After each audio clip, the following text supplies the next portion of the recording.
Tippy time mate Damies, Topcat here and welcome back to the channel.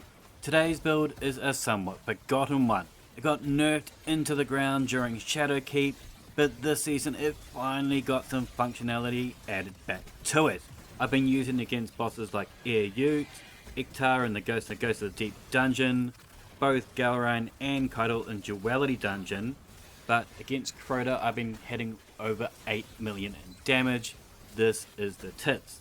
And the more I run it, the more reasons I find to love it.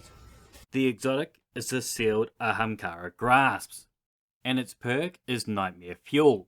It's got 4 perks to its name, first of which, when we deal melee damage, it reloads our currently equipped weapon. At first glance this mightn't sound all that amazing, but when it comes down to it, the biggest problem players have during a DPS phase is reloading so we can get back to shooting. We're constantly searching for weapon rolls with things like 4th times, triple tap, reconstruction or clown cartridge. With these however, we just punch and go. But the results speak for themselves. In this Ute, I hit 4.1 million damage. Our charge melee kills reload all of our weapons also. You can take that reload button and just bin it. I've run at least 10 raids with this build now and not once have I hit reload.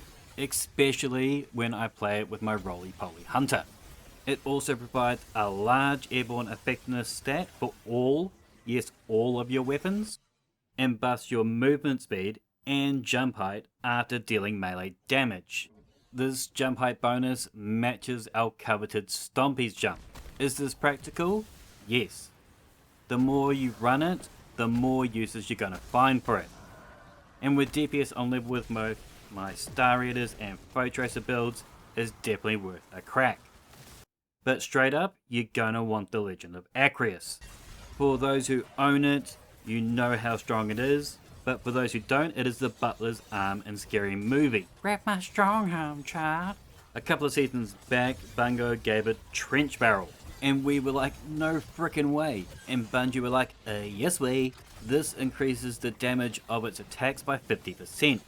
We do lose out a little of time as we have to punch their boss every 3 shots. Punch boom boom boom. That mag away. Our next punch will reload 6 shots and activate Trench Barrel again. You'll want to run dexterity mods to cut down that animation time. Against Crota I hit over 8 million damage with 2 dexterity mods. With 0 dexterity mods I averaged around 7.1 million. The deadpan is deadly serious. It can roll elemental capacitor and Trench Barrel. For my money this is the 4th best shotty in the game. And I love it in the energy slot once you go through your Acreus reserves. And it's a great pick if you're on Tractor Cannon. I pair that generally with a pressurized precision as it's got Discord allowing me to use it much like a primary weapon. Glaze will be hot in Season of the Wish, and glaive kills will also work with the grass to reload all your weapons. I'll make sure there's a dim link in the description below or simply just pause here. It's largely set up for DPS with double reserves, triple surges and double dilation. At base it's your classic roly-poly with flow state, combo blow, gamblers and lethal current. It's been the play this season, but come Season of the Wish I'll be making myself a fire version as solo will be oh too good. This build is about the right tools for the right job. You're not going to use it against every raid boss, but when you can, do. It is severely underrated and I'd love to see a few more of you Guardians out there using it. Make sure to thumb it if you liked it and sub if you're new, and as always, tippy time my damies, what a tie.